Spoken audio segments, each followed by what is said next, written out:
नीलाम्बुजश्यामलकोमलाङ्गं सीताशमारोपितवामभागं पाणौ महासायकचारुचापं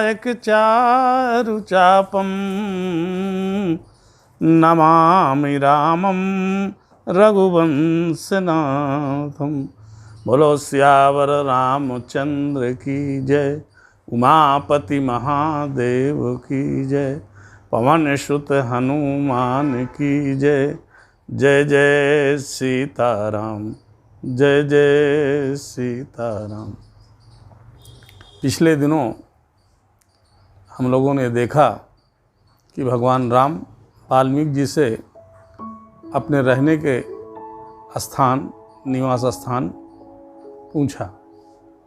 वाल्मीकि जी ने भगवान की वंदना करके अब बताने जा रहे हैं। वाल्मीकि जी 14 प्रकार के मकान बताए। वो 14 प्रकार के मकान कोई बाहर संसार के कोई जगह पे नहीं बताया है, वो हमारे आपके हृदय और मन की बात बताई है। कहने का तात्पर्य ये है कि जो वाल्मीकि जी ने 14 प्रकार के मकान बताए, उसमें जो जिन चीज़ों का उन्होंने उल्लेख किया वो हमको अपने जीवन में, आचरण में उतारना चाहिए और कार्य रूप में परिणत करना चाहिए। अगर इतना हम कर लेते हैं तो हमको भगवान को ढूंढने की ज़रूरत नहीं पड़ेगी, भगवान हमको ढूंढ करके आएंगे। क्योंकि भगवान ने कहा भी है ना कि करम बचन मन मोर गति, करम बचन मन मोर गति, अरे भजन करहिनी काम, तो तिनके हृदय कमल मह सदा करहूँ विश्राम। सियावर रामचंद्र जी की जय। भगवान श्री राम ने स्वयं कहा है कि जो व्यक्ति मनसा वाचा कर्मणा से मेरा भजन कीर्तन करेगा, ऐसे व्यक्ति के हृदय कमल में मैं क्षण भर नहीं 24 घंटे निरंतर वास करूंगा।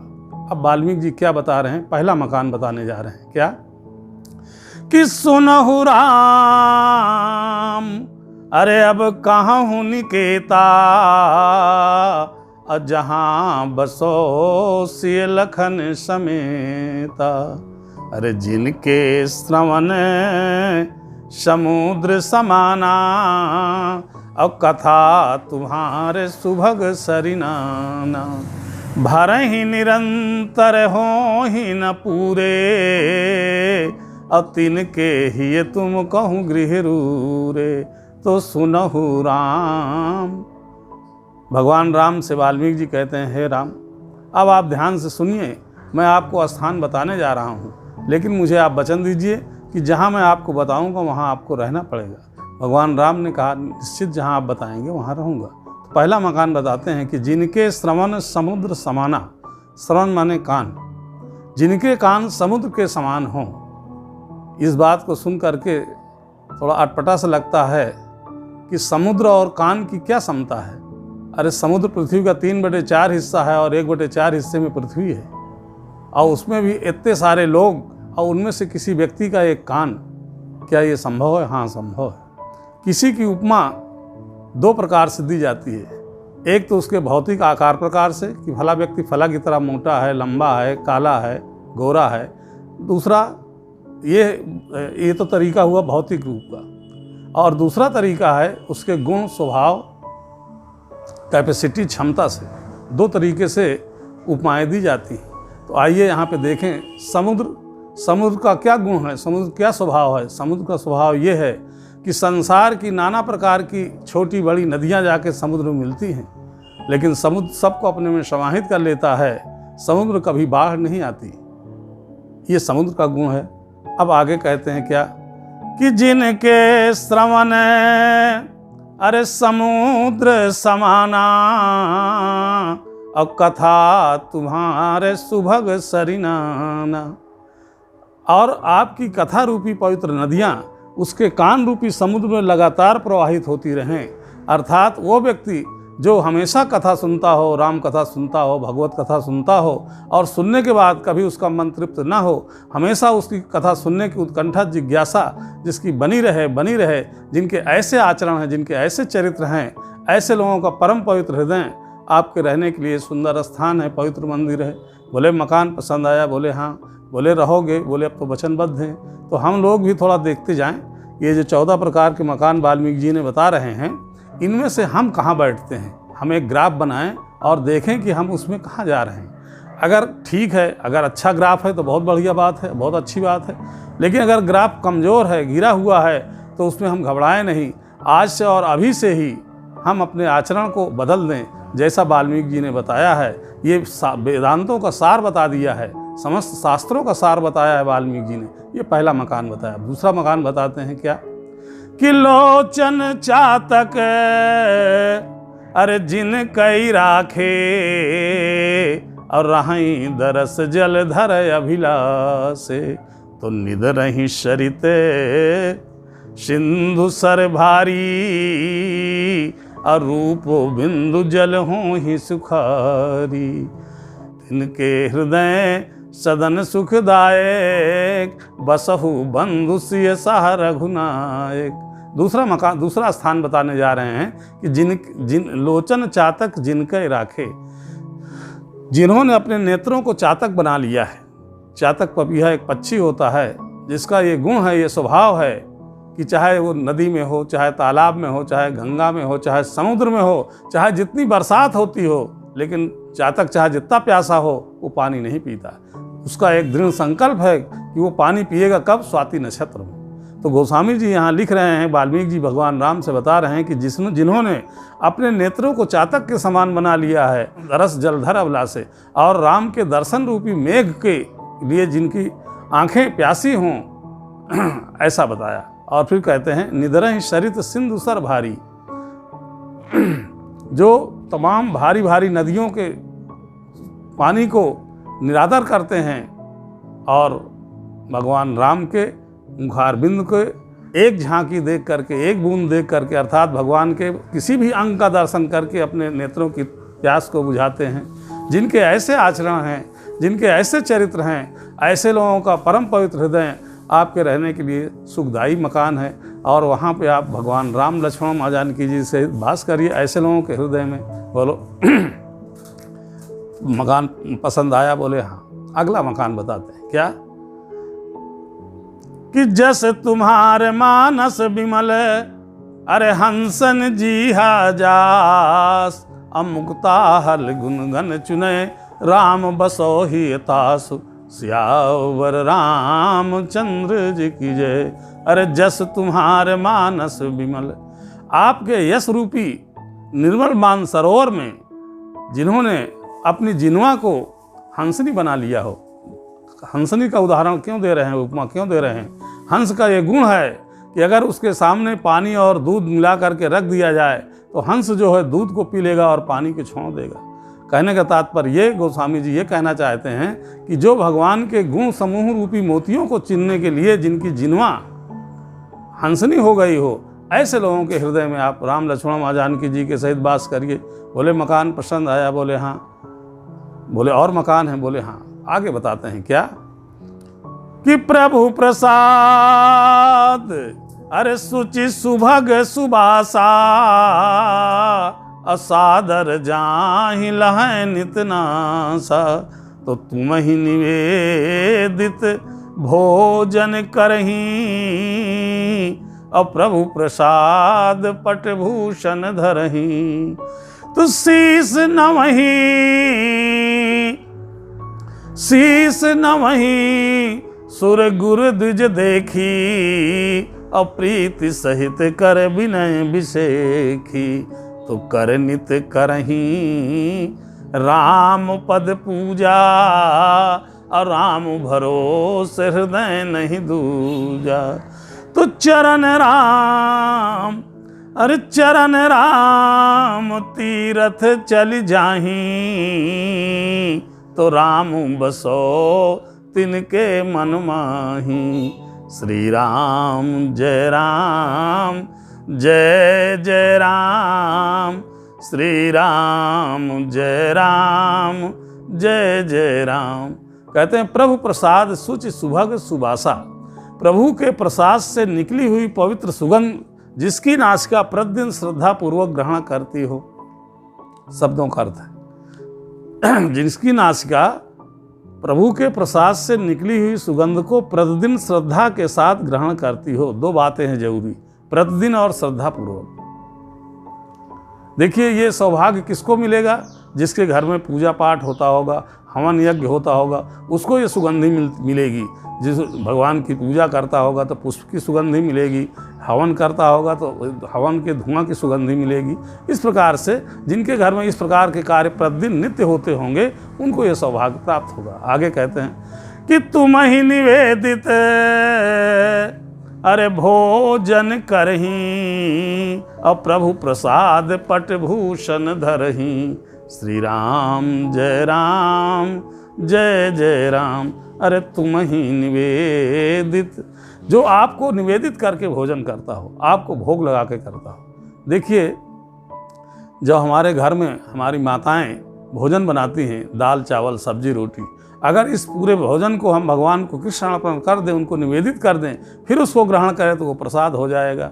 मैं एक उदाहरण दूं कि जिस प्रकार से आप मार्केट में जाएं और लड्डू की दुकान में जाएं तो आप लड्डू मांग के नहीं खा सकते, उससे मोल भाव करेंगे और उसको पेड करेंगे पैसा, फिर उसके बाद लड्डू लेंगे।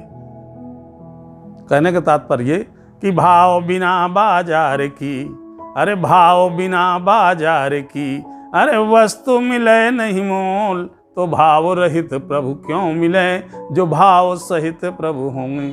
सियावर रामचंद्र जी की जय। वही जब तक दुकान पे है वो लड्डू है, और जब हमने उसको खरीदा और जा करके हनुमान जी को, शंकर जी को या किसी देवी देवता को चढ़ा दिए, भोग लगा दिए, तो वो प्रसाद बन गया। अब उसको चाहे वहाँ से निकलने वाला कोई भी, चाहे धनी हो चाहे निर्धन हो, कोई व्यक्ति जाएगा तो एक के ऊपर एक हाथ रख करके कहेगा थोड़ा प्रसाद हमको भी दे दीजिए। कहने का तात्पर्य कि अब वो प्रसाद हो गया।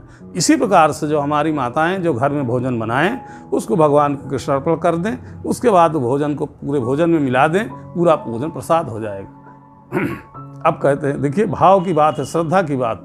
अब वो दाल चावल सब्जी रोटी नहीं रह गया, अब प्रसाद हो गया, और प्रसाद से पूरे परिवार का पेट भर जाएगा। तुम ही निवेदित भोजन करही, और प्रभु प्रसाद पटभूषण धरही। और जो हम नए नए वस्त्र ले आएँ, नए आभूषण ले आएँ, तो उसको भगवान को कृष्ण अर्पण कर दें और फिर उसको पहन ले, चाहे आभूषण हो चाहे कपड़े हों। आगे कहते हैं कि शीस नवही, अरे सुर गुर द्विज देखी, अप्रीति सहित कर विनय विषेखी। शीस नमहि सुर गुर द्विज देखी। देवताओं को देख करके, गुरु को देख करके, और वेद पाठी ब्राह्मण जो जिसने ब्रह्म को जान लिया है, ऐसे ब्राह्मण के सामने प्रीत सहित कर विनय विषेखी, माने जो प्रेम से के साथ और विनम्रता के साथ माथ टेके, प्रणाम करे, दंडवत करे, अभिवादन करे। देखिए किसी को हम जो अभिवादन करते हैं तो दो तरीके होते हैं, या कि हम भयवश करते हैं या कि प्रेम बस। हमको प्रेम के वशीभूत हो करके प्रेम और विनम्रता पूर्वक अभिवादन करना चाहिए। चाहे देवता हों, देखिए सूर्य नारायण भगवान हैं, ये प्रत्यक्ष देवता हैं। वरुण देवता, जल देवता प्रत्यक्ष देवता हैं। धरती माता हैं, ये हमारी प्रत्यक्ष देवता हैं। इनको हम प्रणाम करें श्रद्धापूर्वक और प्रेम पूर्वक। फिर आगे कहते हैं क्या कि कर नित करही, अरे राम पद पूजा, और राम भरोसे हृदय नहीं दूजा। इन हाथों की क्या उपयोगिता है? इन हाथों से भगवान का भजन पूजन करें, आरती करें। करनित करें राम पद पूजा, तो राम की पूजा के साथ साथ इन हाथों का उपयोगिता जो है वो दान करने में है, अपने कर्तव्यनिष्ठ कर्म करने के लिए है, जेब काटने के लिए अथवा किसी को मारने पीटने के लिए नहीं। इन हाथों का सदुपयोग यही है कि राम चरण, जो भगवान के चरणों की पूजा करे। और फिर कहते हैं करनित करहि राम पद पूजा, राम भरोस हृदय नहीं दूजा। और हृदय में राम का भरोसा रखें और किसी दूसरे का भरोसा न रखें। आज देखिए उदाहरण दूं, आज हमारी आपकी स्थिति ये है कि हम भगवान के मंदिर में जाते हैं और लड्डू चढ़ाते हैं, नारियल चढ़ाते हैं, माला चढ़ाते हैं, और क्या भगवान से कहते हैं कि जय विधि होए नाथ हित मोरा, और करहु सुबेग दास मई तोरा। हे प्रभु हमारा वही करिए जिसमें हित हो। और फिर कहते हैं कि सो तुम जानहु अंतर्यामी, अपुरोहु मोर मनोरथ स्वामी। भगवान से हम कहते हैं प्रभु आप हमारे अंतरात्मा की सब जानते हैं, आप बाहर और अंदर की सब जानते हैं, सर्वत्र की, तो आपसे कुछ छिपा नहीं, आप हमारी मनोकामनाएं पूरी करें। हम एक तरफ भगवान से कहते हैं अंतर्यामी, और दूसरी तरफ मंदिरे में हम अभी हम मंदिर के अंदर ही हैं, और हम विचार करते हैं कि अमुक काम जो है हो सकता है भगवान न पूरा करें, अमुक व्यक्ति से चल के पूरा करें, उनसे बताएं तो शायद काम हो जाए। तो भगवान मन में ये सोचते हैं कि भगवान विचार करते हैं कि कैसा भक्त है कि मेरे सामने ही कहता है जय वेद होए नाथ हित मोरा करो सुबेग दास में तोरा, और मेरे ही सामने कहता है अमुक व्यक्ति के पास जाएंगे तब तो भाई तू जा, वहीं जा, उन्हीं से काम करा। ऐसा है, माने भगवान के ऊपर भरोसा रखें। एक दूसरा उदाहरण दें, महाभारत की है। जिस समय द्रौपदी जी का चीरहरण हो रहा था, दुशासन ने द्रौपदी के साड़ी में हाथ लगा दिया। द्रौपदी ने अपने 5 पतियों को, अर्जुन, गरुण, गांडीवधारी, गदाधारी, भीम, सबको देखा और सब नीचे कर लिए सर। फिर पितामह की तरफ देखा, पितामह सर नीचे कर लिए, द्रोणाचार्य, कृपाचार्य, पूरे मंत्र परिषद पे। और उसके बाद भगवान कृष्ण को बुलाया, अंतिम में बोले क्या कि द्वारिकाधीश मेरी रक्षा करो। भगवान तुरंत द्वारिका गए और वहाँ से साड़ी का अवतार बना करके खड़े हो गए। स्थिति ये बनी कि दुशासन जो है साड़ी खींचते खींचते पसीने पसीने हो गया, गिर गया, लेकिन साड़ी नहीं खुली, पटाक्षेप हुआ। भगवान कृष्ण जो है द्रौपदी के पास आए तो द्रौपदी कहती हैं कि भैया आप आने में बहुत देर कर दी, अगर थोड़ा और देर कर देते तो मेरी तो लाज चली जाती, इज्जत चली जाती सभा में। भगवान कृष्ण ने कहा मुस्कुराते हुए, बहन सच सच बताओ कि पहले तुमने किसको बुलाया? बोले पतियों को, फिर पितामह और मंत्रिपरिषद को, बोले फिर अंत में कहा कि द्वारिकाधीश। तो बोले बहन एक तो तुमने बुलाने में देर की, मुझे आने में देर नहीं हुई। तुमको बुलाना ही था तो भैया कह देती, कृष्ण कह देती, तो मैं तो वहीं प्रकट हो जाता, लेकिन तुमने कहा द्वारिकाधीश रक्षा करो, तो मैं द्वारिका गया, वहाँ से सब किया। कहने का भाव ये है कि कर नित करहीं अरे राम पद पूजा, और राम भरोसे हृदय नहीं दूजा। भगवान का भरोसा रखें। फिर अंत में कहते हैं क्या कि चरण राम, अरे चरण राम तीरथ चली जाहीं, तो राम बसो तिनके मन माही। कहते हैं इन चरणों से गलत कार्य के लिए गलत स्थान पे न जाएं, चरण राम तीरथ चल जाएं। इन पैरों से राम तीर्थ में जाएं, राम मंदिर में जाएं, या अपने सत्कर्म कर्तव्यनिष्ठ कर्म के लिए जाएं, दूसरों के हित के लिए जाएं। इन पैरों का दुरुपयोग न करें। कहने का तात्पर्य कि ये चौथा मकान है, और जो अभी 4 प्रकार के मकान वाल्मीकि जी ने बताए, इसको मेरा निवेदन है आप लोगों से कि ऐसा अपने आचरण को, अपने चरित्र को बनाने का प्रयास करें, तो हमारा कल्याण होगा। अगला मकान भगवान राम से पूछा कि मकान पसंद आया? बोले हाँ। बोले रहोगे? बोले हाँ। तो बोले और मकान है? कहना। अगला मकान बताते हैं वाल्मीकि जी क्या कि मंत्र राज अरे नित जपहि तुम्हारा, अपूजहि तुम ही सहित परिवारा, तो तर्पण होम करहि विधि नाना, अविप्र जवाहि देहि बहुदाना। तर्पण होम करहि विधि नाना, अविप्र जवाहि देहि बहुदाना। आगे कहते हैं मंत्र राजनीति जपहि तुम्हारा। मंत्रों का राजा अर्थात राम नाम मंत्र, मंत्रों का राजा राम नाम है, अथवा जो आपके गुरु जी ने आपको मंत्र दिया हो। कुल मिलाकर के यहाँ पे वाल्मीकि जी कहते हैं मंत्रों का राजा, मंत्र राजनीति जपहि तुम्हारा। तुम्हारा से स्पष्ट होता है कि राम नाम का मंत्र जो जाप करें, सुमिरन करें, और पूजा ही तुम्हें ही सहित परिवारा, और आपकी पूजा करने, कीर्तन करें तो पूरे परिवार के सहित, माता पिता, पत्नी, भाई बहन, बंधु, सब लोग इकट्ठा होकर के संकीर्तन करें, भगवान का पूजन करें। और फिर कहते हैं कि तर्पण होम करहि विधि नाना, अविप्र जवाहि देहि बहुदाना।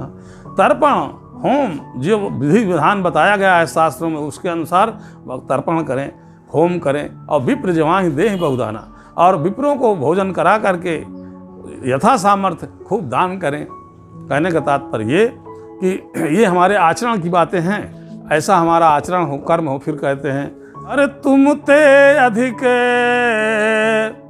गुरहि जिय जानी, असकल भाय से वही सन्मानी, तो सब कर मांगहि एक फल, सब कर मांगहि एक फल, राम चरण रति हो, और मन मंदिर तिनके बसो, सिय रघुनंदन दो, सियावर रामचंद्र जी की जय। तुम ते अधिक गुरहि जिय जानी। जो आपकी पूजा पाठ करते हो और आपसे ज़्यादा अपने गुरु का सम्मान करते हो, गुरु की हर प्रकार से सेवा करते हो। देखिए कहा भी है कि गुरु गोविंद दो खड़े, गुरु गोविंद दो खड़े, अरे काके लागों पाए, अब बलिहारी गुरु आपने गोविंद दियो बताए। कहा है कि गुरु और गोविंद अर्थात गुरु और भगवान एक साथ खड़े हो जाएं आपके सामने, तो सबसे पहले किसका अभिवादन, किसको प्रणाम करेंगे? गुरु को करेंगे। क्यों?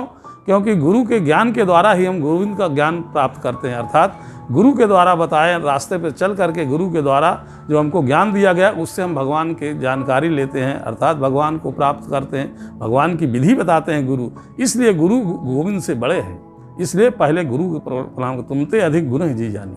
और कहा भी है कि गुरुर ब्रह्मा गुरुर्विष्णु गुरुर्देवो महेश्वरः, गुरु साक्षात परब्रह्म तस्मै श्री गुरुवे नमः। गुरु जो है ब्रह्मा है, गुरु ही विष्णु हैं और गुरु ही शंकर हैं, और गुरुर्देवो महेश्वरा, गुरु साक्षात परब्रह्म तस्मै श्री गुरुवे नमः। गुरु जो है साक्षात परब्रह्म परमात्मा है। इसलिए वाल्मीकि जी कहते हैं कि गुरु से भगवान की पूजा पाठ करते हो, लेकिन भगवान से भी ज़्यादा, गोविंद से भी ज़्यादा गुरु का ध्यान रखते हो, गुरु का हर प्रकार से सम्मान करते हो। और इतना सारा पुण्य करने के बाद अगर भगवान कहीं आके खड़े हो जाएं, आपको कुछ कहें कि भक्त कुछ मांगो, हम कुछ देने आए हैं, तो गुरु तो भक्त भगवान से मांगे क्या? क्या कि सब कर मांगहि एक फल, सब कर मांगहि एक फल, अरे राम चरण रति हो, और मन मंदिर तिनके बसो, सिय रघुनंदन दो, सियावर रामचंद्र जी की जय। सब कर मांगहि एक फल, अरे राम चरण रति हो। इन सारे जो हमने पुण्य का काम किए, सत्कर्म किए, अच्छे कर्म किए, उसके बदले में अगर भगवान हमको कुछ देने के लिए आए तो हम भगवान से वो भक्त मांगे क्या? उस इन सब के पुण्यों के बदले में, इन सब कर्मों के बदले में अगर भगवान देते हैं तो क्या मांगे? राम चरण रति हो, भगवान राम के चरणों में ही भक्ति मांगे। क्या? जैसे हनुमान जी ने कहा था क्या कि नाथ भगति अति सुखदायिनी, अदेहु कृपा कर अनुपायनी। भगवान से भगवान जी ने भक्ति ही मांगे था। इसी प्रकार से यहाँ वाल्मीकि जी भी कह रहे हैं कि सब कर मांग ही एक फल, राम चरण रति हो, और मन मंदिर तिनके बसो, सिय रघुनंदन दो, सियावर रामचंद्र जी की जय। जिनके ऐसे आचरण हैं, जिनके ऐसे चरित्र हैं, ऐसे लोगों का परम पवित्र हृदय आपके लिए सुंदर स्थान, पवित्र मंदिर है। ऐसे स्थान में वास करिए, अर्थात ऐसे लोगों के हृदय में, ऐसे लोगों के मन में आप वास करिए। मकान पसंद आया, वाल्मीकि जी पूछते भी जा रहे हैं। भगवान ने कहा अब आपने जो बताया है तो मुझे पसंद है, और कोई मकान है? बोले हाँ बताते हैं। अगला मकान बताते हैं कि काम क्रोध अरे मदमान न मोहा, अलोभ न क्षोभ राग नहीं द्रोहा, अरे जिनके कपट दंभ नहीं माया, अब तिनके हृदय बसो रघुराया। पांचवा मकान बताते हैं, छठा है। क्या बता रहे हैं कि काम क्रोध मद मान न मोहा, जो काम क्रोध लोभ मोह छल कपट ईर्षा द्वेष सबको त्याग करके जो आपके चरणों का भक्ति करता है, ऐसे लोगों का परम पवित्र हृदय आपके रहने के लिए सुंदर स्थान, पवित्र मंदिर है। देखिए ये सब कहना सुनना बहुत सरल है। काम क्रोध लोभ मोह इन सबको त्याग करना, अर्थात इन सबका अहंकार न हो। कहने का तात्पर्य यही है कि इनका अहंकार न हो, इनको छोड़ करके। तो कहने सुनने में तो बहुत सरल है, लेकिन आचरण में उतारने में थोड़ा कठिनाई है। प्रयास करें, धीरे धीरे वो भी सफल हो जाएगा। ये कहते हैं काम क्रोध मद मान न मोहा, लोभ न क्षोभ राग नहीं द्रोहा, जिनके कपट दंभ नहीं माया, तिनके हृदय बसो रघुराया। और जिनके हृदय में किसी प्रकार का छल कपट नहीं है, ऐसे लोगों के परम पवित्र हृदय आपके रहने के लिए सुंदर स्थान है, पवित्र मंदिर है। ऐसे लोगों के हृदय में आप वास करिए। देखिए भगवान राम ने भी कहा था क्या कि निर्मल मन अरे जन सो मोहि पावा, अमोहि कपट छल छिद्र न भावा। निर्मल मन का व्यक्ति मुझे पसंद है, और जो छल कपट वाले हैं उनसे भगवान दूर रहते हैं, उन कहते हैं वो हमको अच्छा नहीं लगते। तो इस प्रकार से ये जो हमने वाल्मीकि जी ने जो भगवान राम को मकान बताए, इस हम सारे मकान कोई संसार के बाहर संसारिक जगह पे नहीं बताया, हमारे आपके हृदय में बताया है। और इसलिए हमको आप ऐसा आचरण करना चाहिए, प्रयास करें कि ऐसा आचरण हम बनाएं जिससे हमको भगवान को ढूंढने जाने की ज़रूरत न पड़े। भगवान वचनबद्ध हैं, हमारे आपके हृदय में वास करेंगे। बोलो सियावर रामचंद्र की जय। अगला भाग अगले वीडियो में आपके सामने प्रस्तुत करेंगे।